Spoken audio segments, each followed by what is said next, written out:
My girlfriend said, 10 seconds to midnight, kiss me. I replied, 10 seconds to single. Then I walked out at 9, blocked her at 8, never returned, and I smiled when she counted down alone. Hey Reddit, 10 seconds to midnight, baby, kiss me. I looked at her standing there in that silver dress, champagne flute in one hand, phone recording in the other, and I said 5 words that would end everything. 10 seconds to single. Goodbye.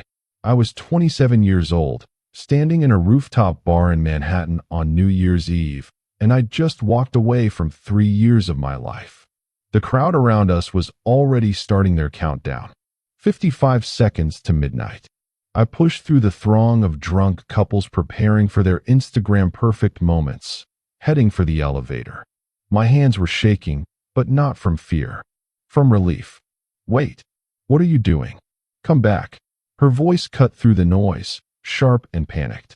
The voice that had coaxed me into 1,000 compromises, convinced me to overlook 100 red flags, persuaded me that I was overreacting every single time I expressed discomfort with something she did. 42 seconds. I kept walking. Someone bumped into me, a guy in a tuxedo who muttered an apology before rejoining his girlfriend.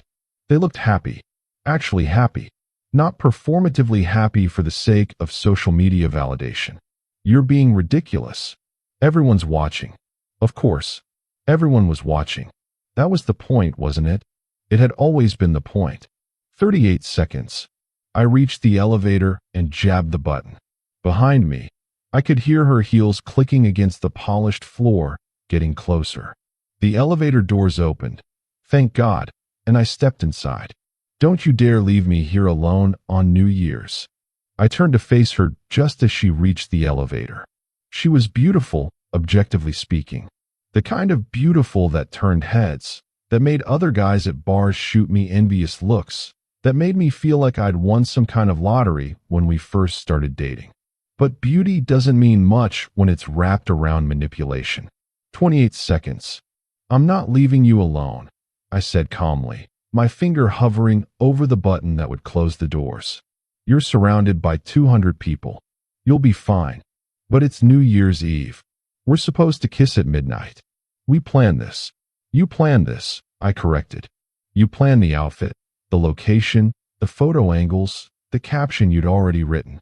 You planned everything except actually giving a damn about me.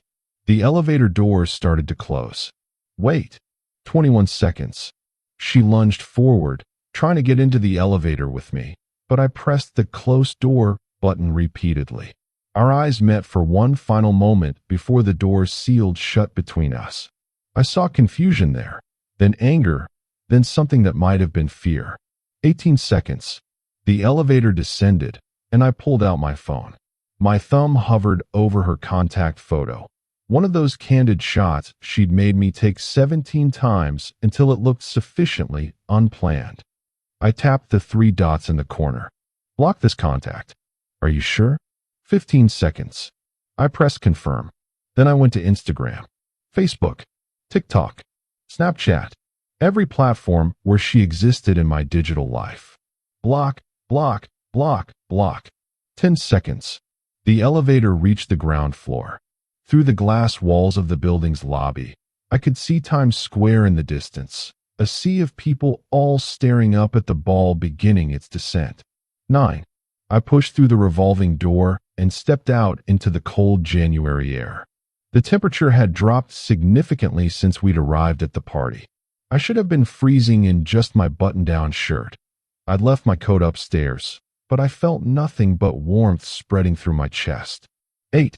A couple rushed past me, running toward the nearest bar, laughing about how they'd almost missed midnight.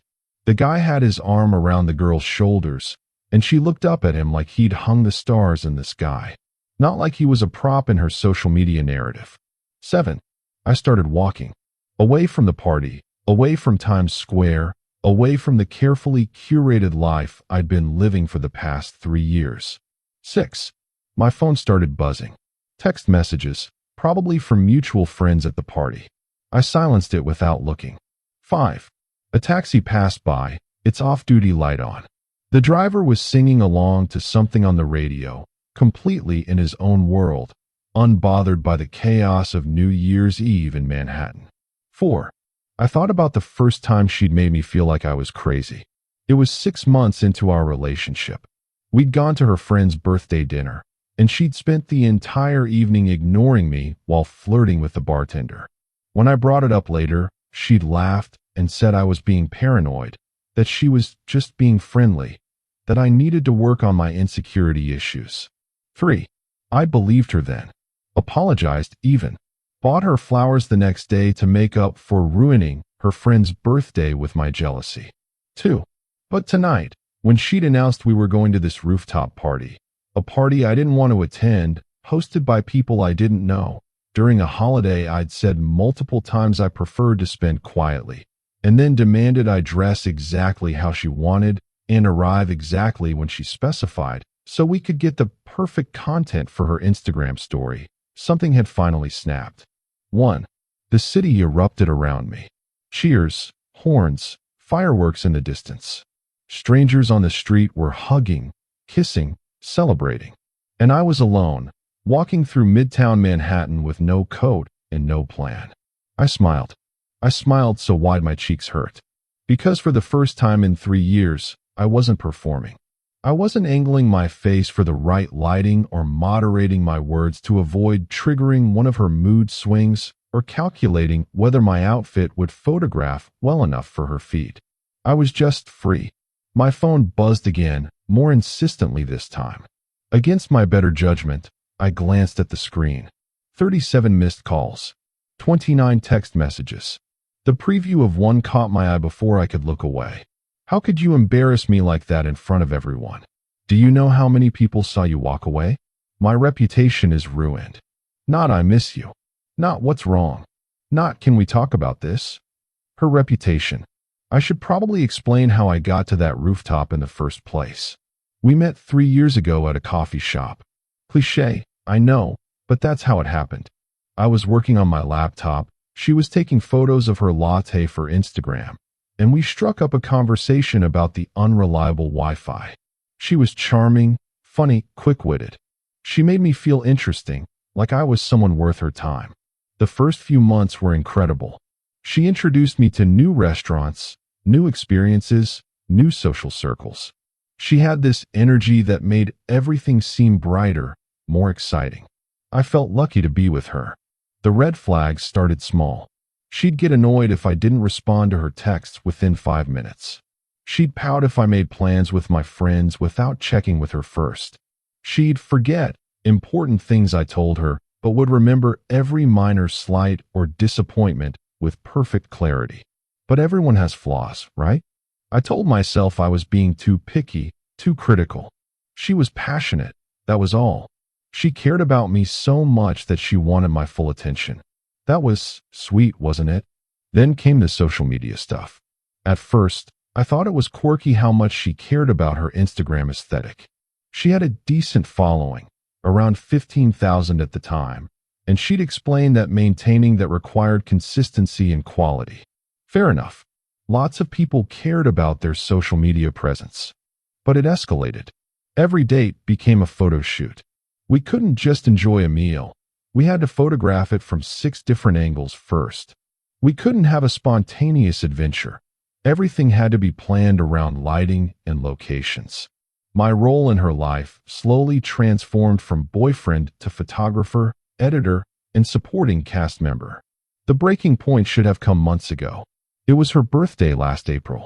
I'd planned a surprise trip to this cabin upstate, somewhere quiet where we could disconnect and actually spend quality time together.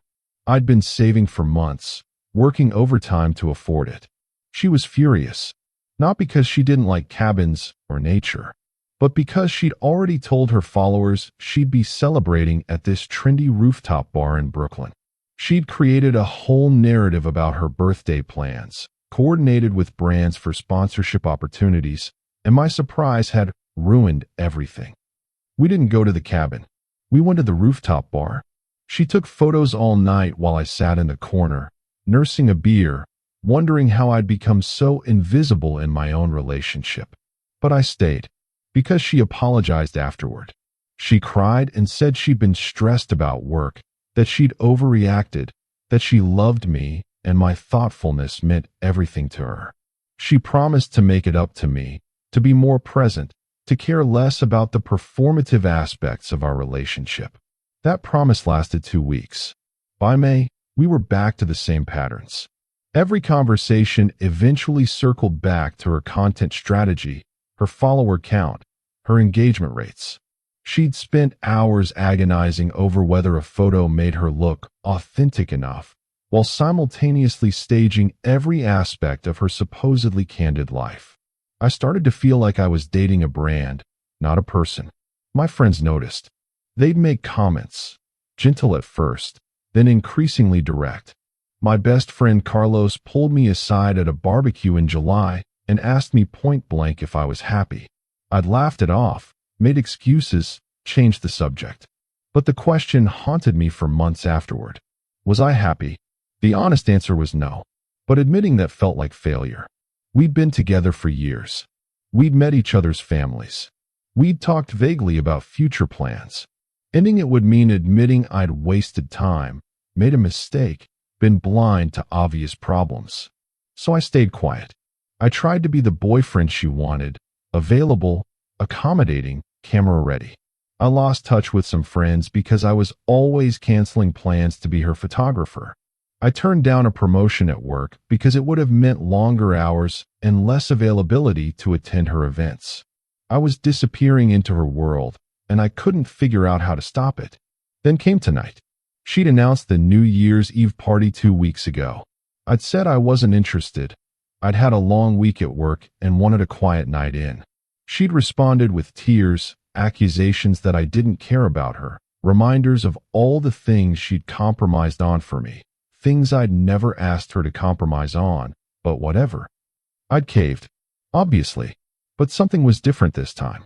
As I got ready tonight, putting on the specific shirt she'd laid out for me, styling my hair the way she'd instructed, I caught my reflection in the bathroom mirror and didn't recognize myself. The guy staring back at me looked tired, defeated, older than 27. I thought about Carlos's question from that barbecue. Was I happy?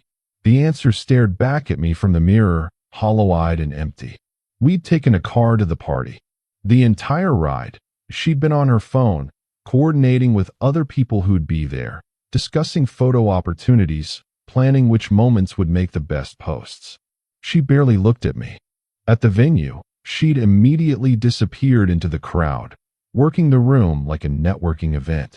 I'd stood by the bar, nursing a drink, watching her laugh and pose and perform. Every interaction was calculated, every gesture designed for maximum photogenic impact. Around 11:30, she'd found me and announced it was almost time. Time for the midnight kiss, the moment she'd been building toward all night. She'd already scoped out the best location for photos, identified which friend had the best camera, prepared her caption. That's when I realized I couldn't do it anymore. I couldn't kiss her at midnight while she held her phone up to capture it. I couldn't be part of another staged moment of false intimacy. I couldn't spend one more second pretending this was a real relationship and not just content creation. So when she grabbed my hand and said, 10 seconds to midnight, baby, kiss me, I'd said no. Actually, I'd said 10 seconds to single. And now here I was, walking alone through Manhattan at 12:07 a.m., the first minutes of a new year, feeling lighter than I'd felt in months. My phone had finally stopped buzzing. Either she'd given up or her battery had died from all the calling and texting. I pulled it out and scrolled through some of the messages from friends at the party. Dude, what happened? She's freaking out, man. Did you guys break up? Bro, she's crying in the bathroom. Her friends are pissed. I felt a momentary pang of guilt. I'd humiliated her, publicly, in front of all those people. That was cruel, wasn't it? But then I remembered, those weren't her friends. They were her followers, her audience, her collaborators. And she wasn't crying because she'd lost me. She was crying because I disrupted her content plan and damaged her carefully crafted image. If she'd actually loved me, the real me, not the prop version, She would have noticed I'd been miserable for months. She would have cared when I expressed discomfort. She would have chosen me over her phone at least once. I kept walking until I found myself in front of an all-night diner. Through the window, I could see a handful of people inside. A couple of taxi drivers, a group of college kids sobering up, an elderly man reading a newspaper. Normal people having a normal night. I went inside and slid into a booth. A waitress approached, looking exhausted but friendly. "Coffee?" she asked. "Please." She returned with a steaming mug and a menu I didn't really look at. "Quiet New Year's?" she observed.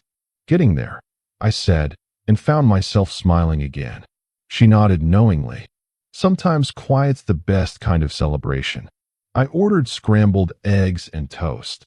Comfort food I hadn't eaten in years because it wasn't photogenic enough for her preferred breakfast content. When the plate arrived, I took a bite without photographing it first. It tasted like freedom. Around 1 a.m., Carlos called. I answered. "Where are you?" he asked immediately. "Your girlfriend, sorry, ex-girlfriend, is blowing up everyone's phones trying to find you. I'm at a diner in Midtown. Are you okay?"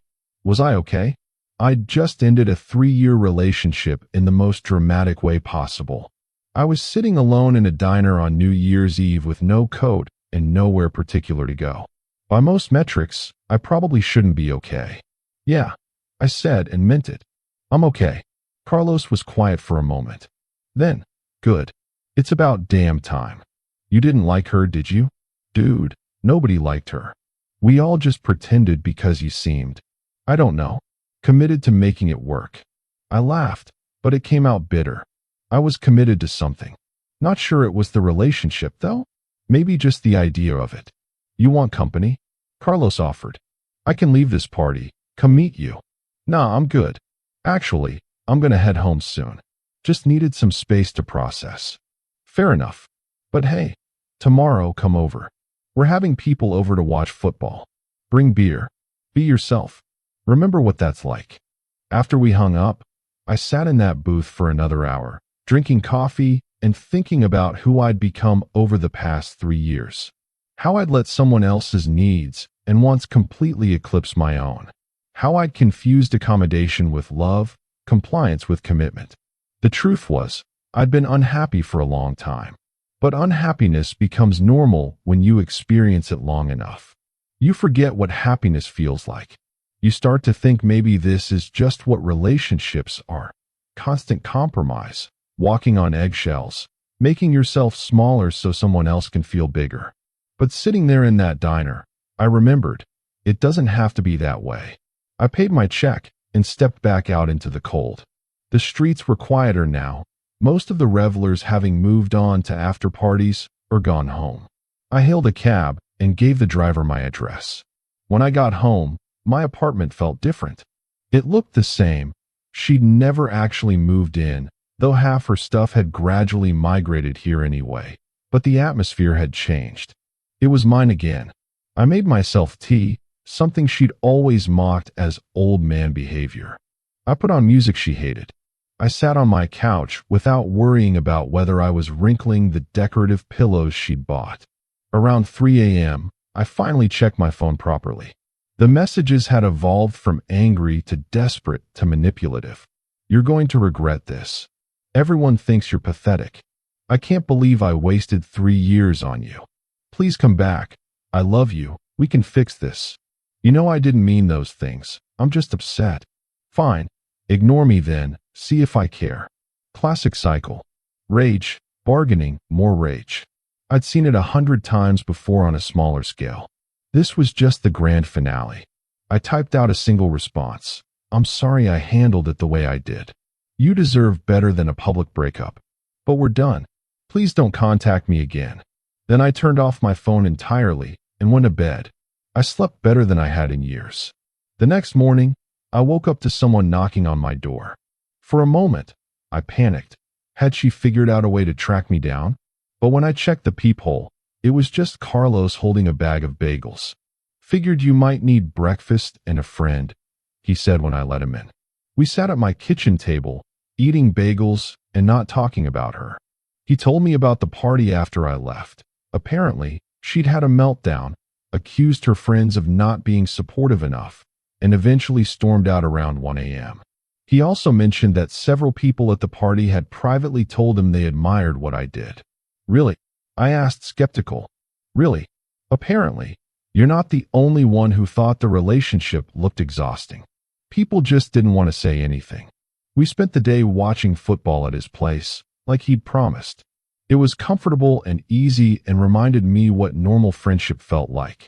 Nobody was performing. Nobody was worried about angles or lighting. We were just existing together. Over the next week, I blocked her on every remaining platform I'd missed. I collected her stuff from my apartment and had Carlos drop it off at her place while I was at work.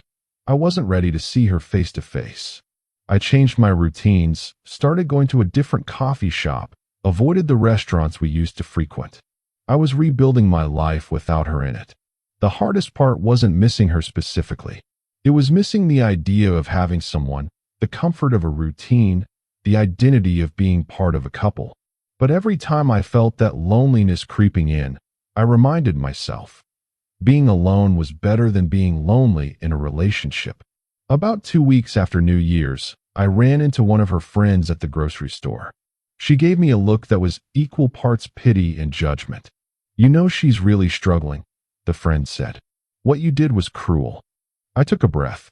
Old me would have apologized, would have taken responsibility for her feelings. New me just said, "I'm sorry she's struggling, but I'm not responsible for that." And I walked away. That night, Carlos called to tell me she'd posted a long Instagram story about toxic relationships and narcissistic partners, without naming me directly. My first instinct was to defend myself, to tell my side of the story. But then I realized I didn't need to. The people who actually knew me, who actually cared about me, already understood what had happened. Everyone else's opinion was irrelevant. So I did nothing. Didn't respond, didn't make a statement, didn't engage. Just let her narrative exist without me. It's been almost a year now since that New Year's Eve. I'm still single, still working on myself, still figuring out who I am outside of that relationship. I've reconnected with old friends, picked up hobbies I'd abandoned, remembered what it feels like to make decisions based on what I want rather than what photographs well. Sometimes I think about her counting down to midnight alone on that rooftop, surrounded by people, but fundamentally by herself. I wonder if she learned anything from what happened. I wonder if she ever understood why I left. Probably not. People like her don't tend towards self-reflection. But that's not my problem anymore. I learned something crucial that night. You can love someone and still need to leave them. You can have history together and still have no future. You can do everything right and still be in the wrong relationship.